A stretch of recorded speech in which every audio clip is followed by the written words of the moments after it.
All right, let's get into it, Kaylee. Welcome to the show. Thank you. Thank you for having me. Absolutely. And you're based in Nashville? Yeah. How's the weather there today? I mean, we've been having monsoon season here, so it feels like it'll downpour at any second. So Yeah. that's been our life. I'm working on a TV show right now, and it's just like every day you're like, yeah, there was not supposed to be rain and now it's hailing. And so it's just kind of it's our DP calls it monsoon season, and Yeah, so that's right. what it I, is right now. having grown up in Arizona, I'm particularly fond of monsoon season, Yeah. but for us, it doesn't come until usually August, July. So I used to live in Phoenix, and so like actual monsoons, I loved. I was like I loved watching them come in and the big like dust cloud that comes across the horizon. I was like, this is so cool. Oh, yeah. Yeah, but those we don't actually have monsoons here, but you know, It's kind of like the southern Midwest weather. yeah. It's little, it could be a little sporadic. Tell me about the TV show you're working on. It's called A Week Away. I wrote the feature is on Netflix and that did really well over COVID, like in 2019, 2020. And like I said, actually we shot it in 2019 and it got bought by Netflix in 20 and then released in 21 pre-summer. So it did really well. It's a family like camp movie. And so they really loved it and they wanted to do a feature, but we wanted to do a TV show. So we're doing a TV show. It'll be on Angel Studios platform. So Great. Great. I love yeah, Angel Studios. Those are great guys. yeah. They were on set a couple days ago and they're awesome. So Awesome. What yeah. do you feel about their model of I'm just curious, their model of when I was talking to them at CinemaCon recently, they said that when I asked them how do they choose which features to go through, they were explaining they have an online system Hmm. where people go vote for Their what they want to guild. see. Yeah. Yep. That's Um, really interesting. Is that how you got through the pipeline on there? Our yeah, ours won't. So every project that they do, they put through the guild. And so it's basically like pre-audience testing.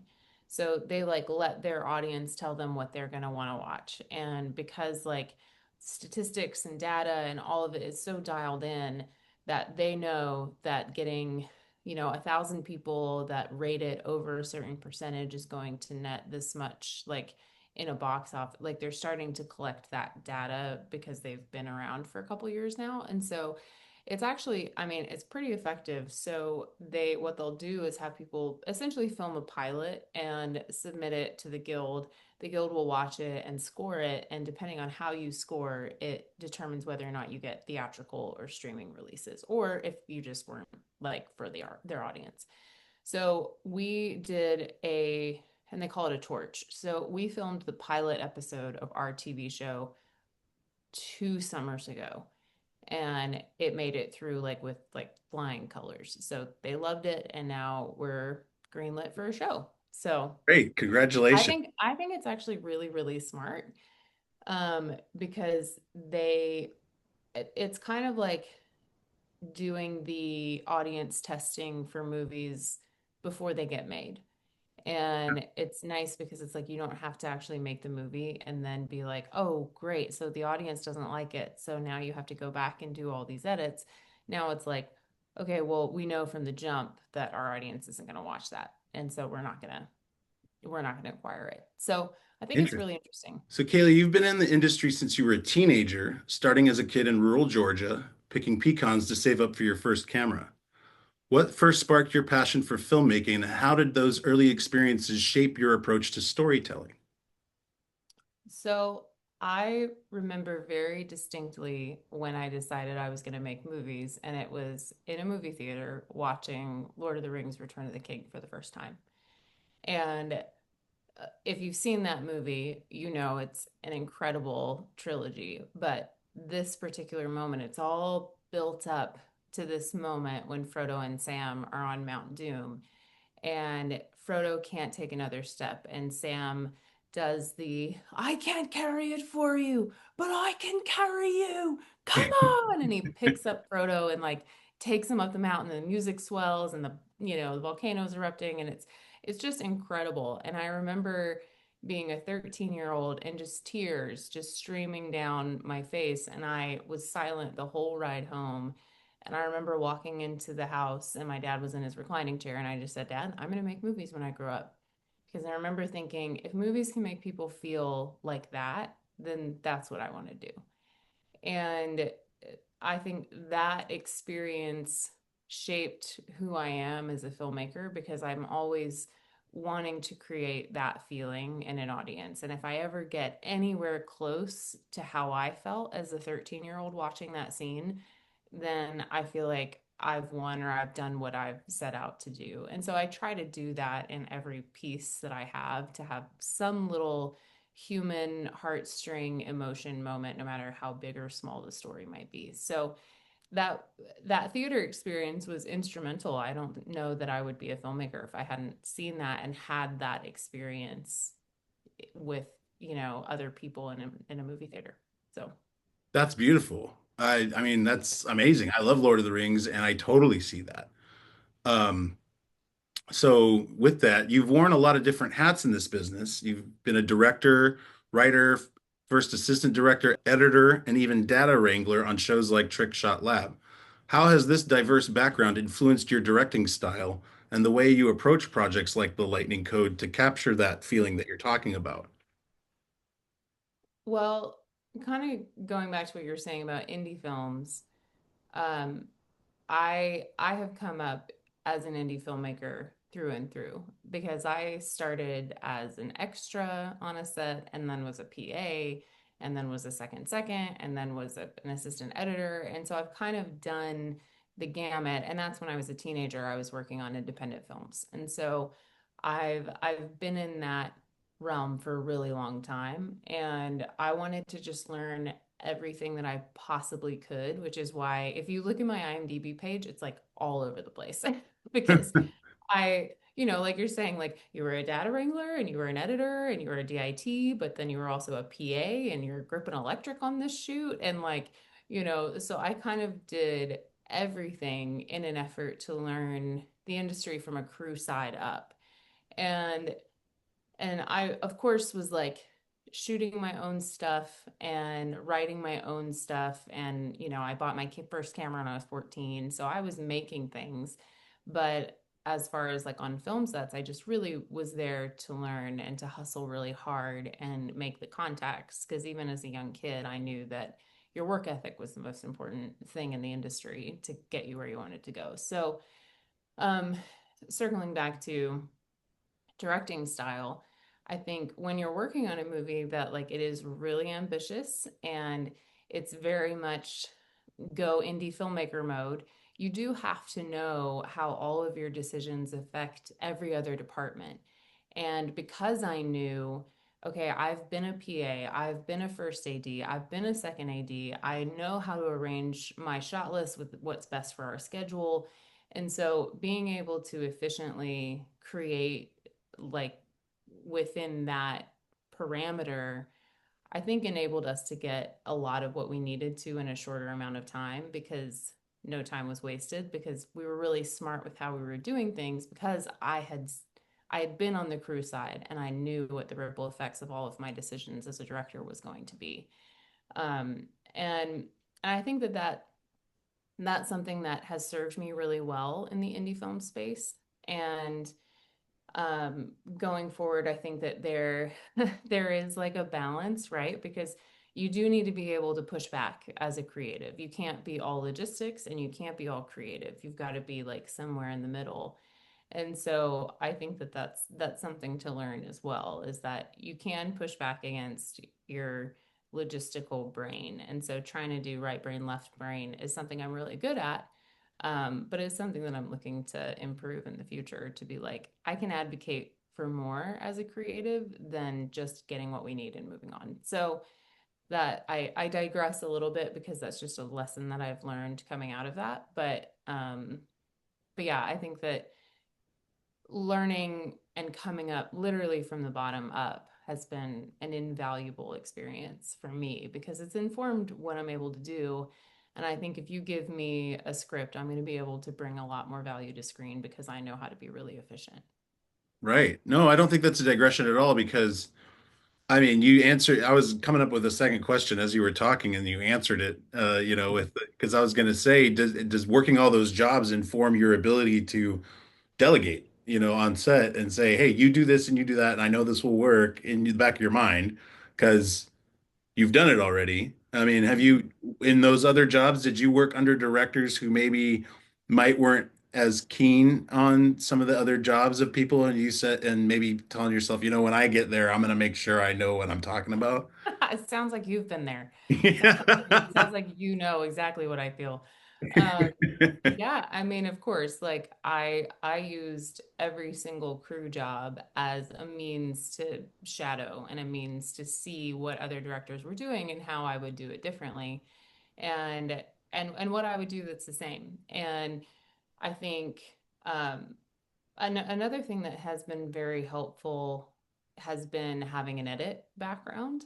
And I think now most people, if you're coming into the industry now and you want to be a director, you've probably cut your own stuff. Like everybody has the ability to get Premiere or DaVinci or whatever and cut your shorts. And so I think having narrative edit experience was really helpful too, because as a director, I'm like, I know how I'm going to cut it. And that informs what we're able to shoot in the moment. Cause I'm not like, well, we'll just figure it out in the edit. I'm like, I'm very specific about what we need to get for how I'm going to cut it. And certainly that always changes. Like you need to have options because sometimes what you think is not actually what is going to work. And so and that's why you need a good editor, and you shouldn't be a writer, director, editor because you need a different person to be a voice of this is better and than what you thought. Um, so all that to say, doing all those positions, especially in post, has served me really well.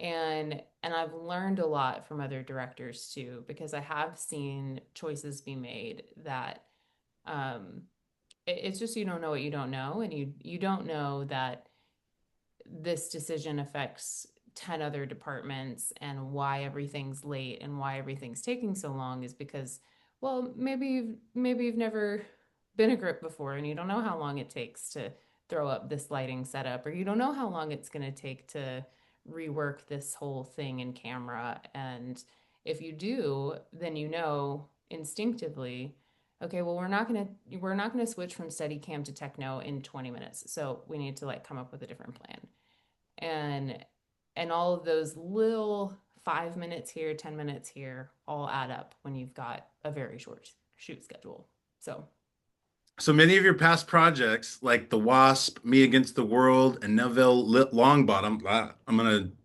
totally butcher that. Let me try that again. And Neville Longbottom and the Black Witch have strong action adventure elements. What draws you to this genre, and how do you blend high stakes storytelling with the emotional core that you're known for? I think what pulled me into filmmaking was the action adventure element of filmmaking so Lord of the Rings, Star Wars, Narnia, Harry Potter, all of those things are movies that I loved when I was a kid. And I mean, specifically Star Wars. If you talk to anybody who knows me, they know that like your girl's a nerd and loves Star Wars. And so that like those were the first movies I remember ever seeing. And so I'm drawn to the action elements, but I realize that you stay because you care. You don't you come in because you're like that looks cool and you stay because you're like I want to know what happens to that person.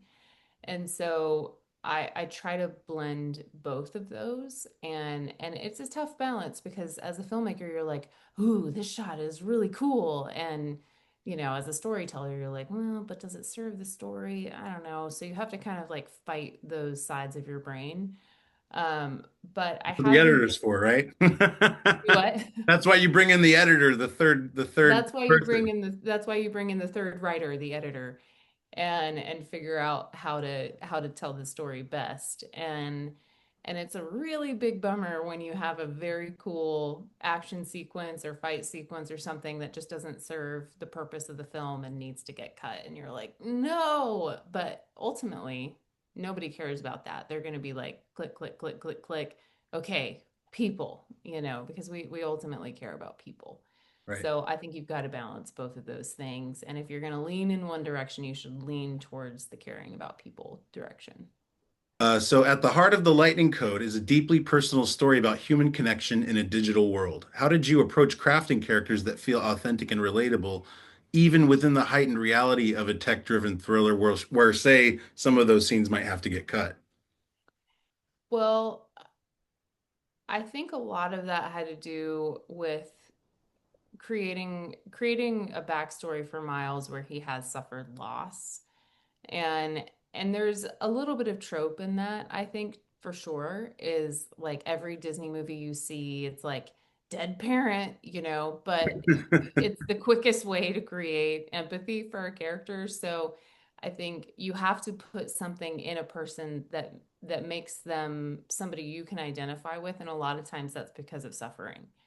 And if you've been through something painful or traumatic, you instantly are on a level, because we've all been through something painful and traumatic, maybe not as painful as losing a parent, but we instantly are like, okay, great. Like we know that this person has depth because they've suffered, and we can go on a journey with them because they need to resolve this thing within themselves. And so that for Miles was a big thing. I think that midway through the process of writing the script, we were like, we don't feel empathy for him if he comes from a great home, unfortunately, I guess, like, and for a kids movie, you just want to get into that sense of empathy really, really fast.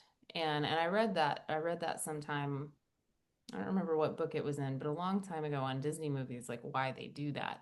And it's because the child's bond with their parent is so strong that if you put a character on screen who has lost their parent, that kid instantly is invested in that character because their child parent bond is really strong at the time that they're watching it. Oh, And so that was very strategically done because we knew that's kind of the Disney model and that's the kid movie model, because that's kids haven't most of the time have not gone through something traumatic, hopefully. And but they can identify, like, with, if my mom was gone, how would I feel? And that's an easier way to get into it than anything else, I think, if you're going for a kids movie.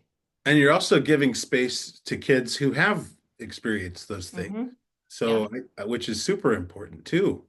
Yeah. Um, and off of that, your work often explores complex themes like technology, identity, and the human condition. Considering that what you just said about empathy and suffering and connecting to these characters, what do you hope audiences take away from the Lightning Code in terms of its message and emotional impact? This is a good question. Um, I think that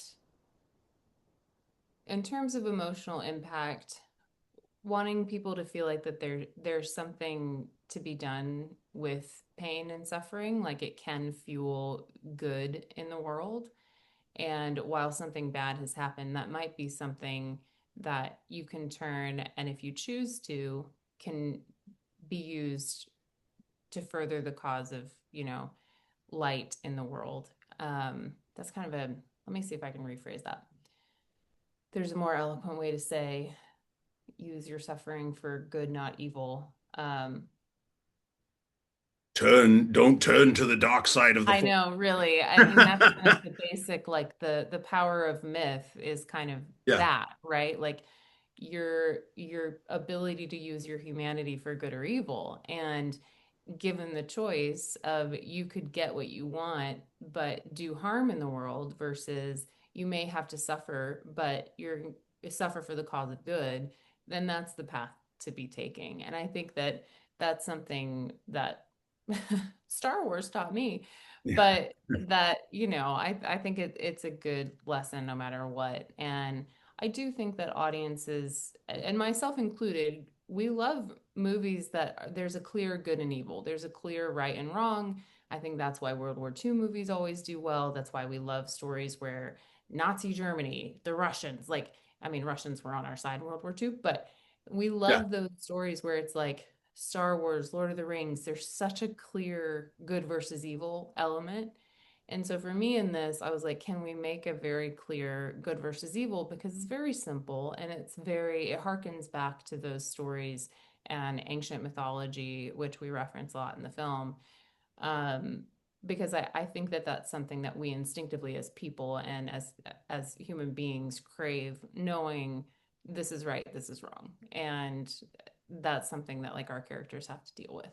So And speaking of characters, what was it like working with Bruce Davison, and what do you think he brought to the role of Nikolai Tesla? he was great. And we had him on set for like, I don't know if this is too much insider baseball, but we had him on set, I think, for like 2.5 hours. And so we filmed this whole, you're talking about indie filmmaking. It's like, okay, well, we know that he's only going to be here for half a day. So we're going to be very strategic about how we shoot and how quickly we get him out and how dialed we are and stuff. And he just came very, very prepared with a backstory for Tesla, research, where his accent was, and like Wow. him being very specific about, it's this dialect is what most people know, but his dialect would have actually have been from here, not here, and kind of came into it with like, okay, great, I totally trust you because you've clearly done some research on how you were going to perform this character. And so he was very quick and very easy to work with. And it's one of the it's one of my favorite memories from the shoot was that after, we wrapped, we're like, thank you so much, Bruce Davison, really appreciate it. And I'm shaking his hand and he like looked at me and kind of did me a side eye and he was like, you're a good director. I'm gonna be watching you. And I was like, thank you, I guess. So I was like, okay, like that feels good, like, okay, Oscar, nominee winner Bruce Yeah. Davison. I was a good director. That's great. That's for me, Oh, but it didn't wow. feel like a compliment, and I was Yeah. like, I think that that was a good thing. But he was great, and I loved how very specific and very dialed he was on what he was going to bring to the character. Oh, that's awesome. And then seeing him in things like X-Men, right? Oh And yeah. I mean, that's you're got to like, be, I mean, going back yeah, to your you're like, action that's movie. cool. That guy was an X-Men. Yeah. So yeah, yeah. That was very neat as a sci-fi nerd to Right. see that. Yeah. Um, Going back to the sci-fi element now, music and sound design can really elevate a sci-fi thriller. How did you approach the soundscape for The Lightning Code, and how important was it in building tension and atmosphere throughout the film? So Radium did our sound design, and they're a UK-based company. They've done a lot of work with like Rings of Power. They're in Amazon's network. I think they've done some Stranger Things stuff. And so what they brought to the table was unreal. And Evolve has had a really great partnership with them. And so Evolve bringing them on board to do that was just clutch because they were so good and so creative on what they were going to create for us. And the music that they did, I loved, and wanting to give it a very Stranger Things vibe in that because Stranger Things has a couple of cues and beats, and the sound design of Stranger Things is one of the best parts of the whole show because it was the first time watching that show that I was like, you notice how much sound design elevates that show. And in their transitions, and it's like if you pulled all of the soundscape and like sound mix and the edit back from for that show, the show suffers like hugely. And I felt like we could do something like that here, that like our transitions needed to sound a certain way, and I wanted different, I wanted Luxos to feel very dangerous and brooding, and as we got closer to Luxos and as Luxos as the stakes were upped, it needed to start feeling darker and darker and darker. um and to the point where we were like, we maybe went a little bit too far. Like, we maybe need to pull it a little bit back because it might scare the kids.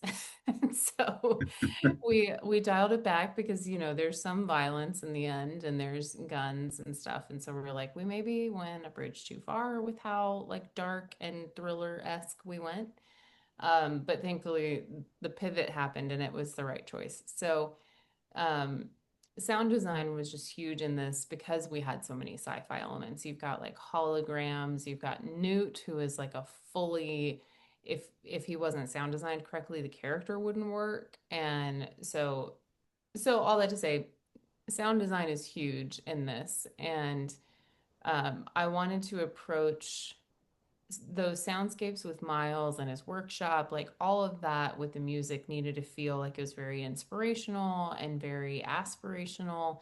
And that opening music cue when of the film, when he's like riding his bike and he's getting to his workshop, all of that, like I love that cue so much because it just encapsulates that like there's something coming, it's ambitious, it's aspirational, it's inspirational, and it just captures the feeling of the movie. And the finale scene when they're like running away in the end, it's just it's so great. And so Radium and Evolve, I think both did an incredible job bringing what they brought to it, which a lot of that, in the process of that is Zach Pritchard, who's our editor, leaning into what he chose as temp music and temp sound design. All of that gets taken into consideration as it gets like upped and upped and upped through the different chains.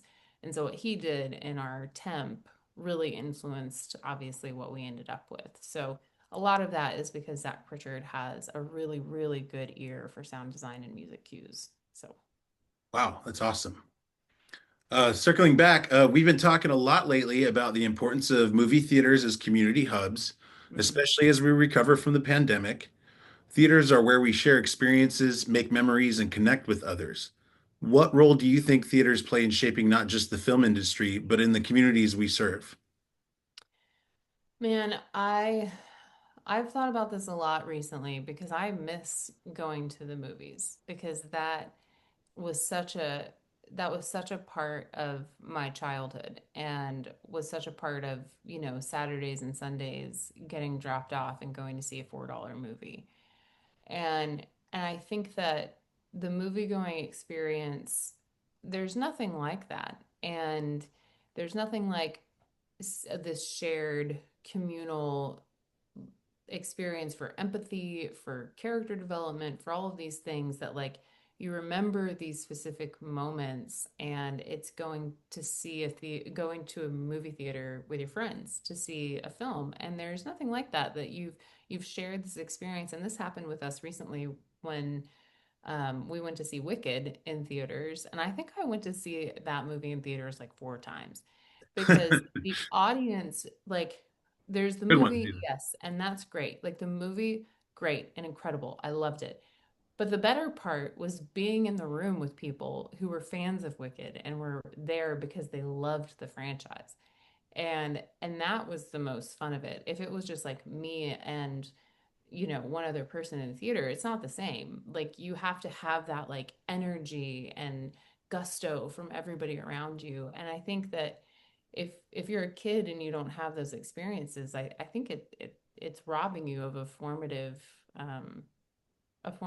life experience that you should have. And I hope that we're getting back into a world where kids are able to go see movies again. And um, we went to my parents came up for the Lightning Code, and it was releasing in a small theater in Shelbyville, and they were like, we want to go see it in theaters. Like, how often does your kid have a movie that you can go see in theaters? So we went and saw it, and there were kids in there that their mom had just dropped them off in town, and they were walking around, and their mom had given them enough money for movie and candy, and so they bought a ticket to my movie to come and see it. And they didn't have any idea about, they didn't know anybody, they'd never heard of it, and they spent their money to come and see the movie with them and their friends. And I think that movie going experience is, it's hard to capture and it's hard to put into words like what that does for your psyche and what that does for your memories as a kid.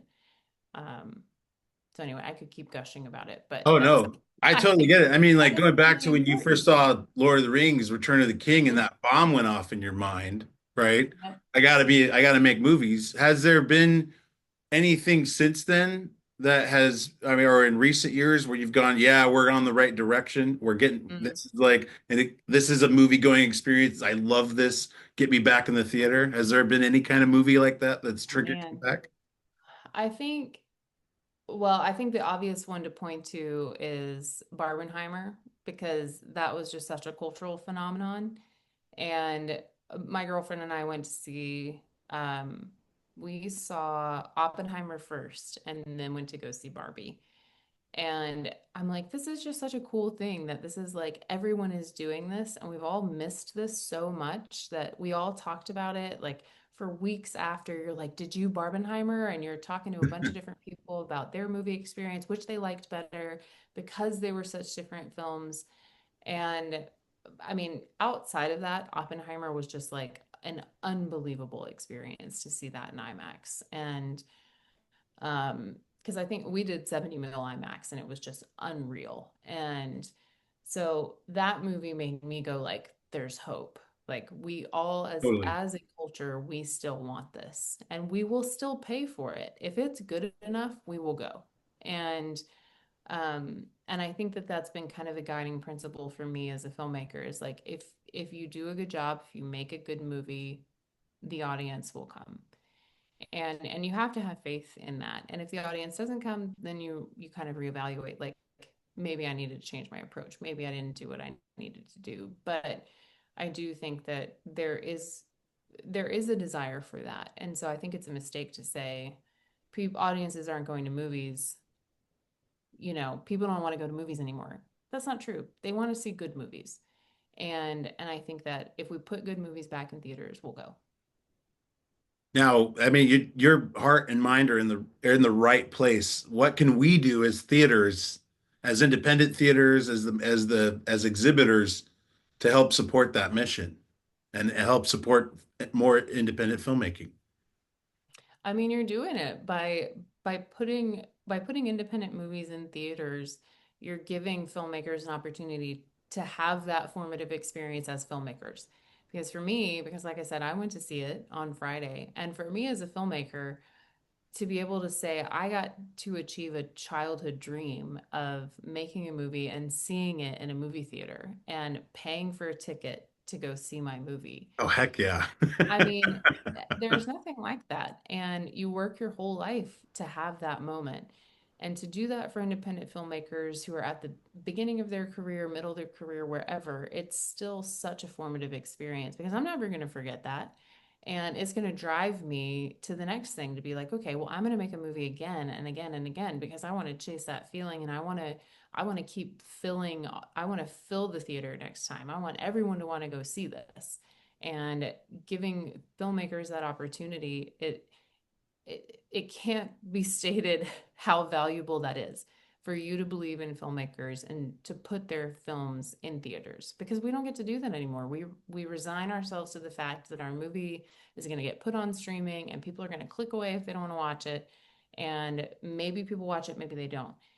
But to be able to say it's in a theater is it's just, man, it's just a dream come true. And I think that the more that you do that, you keep inspiring filmmakers to get better and to up their game, and then you get better films. And so that's the effect that it'll have on me regardless. So thank you for doing that because for me, I'm out to make better movies because I'm like, okay, what's gonna be a movie that people are gonna want to go see because I want them to see it in a theater.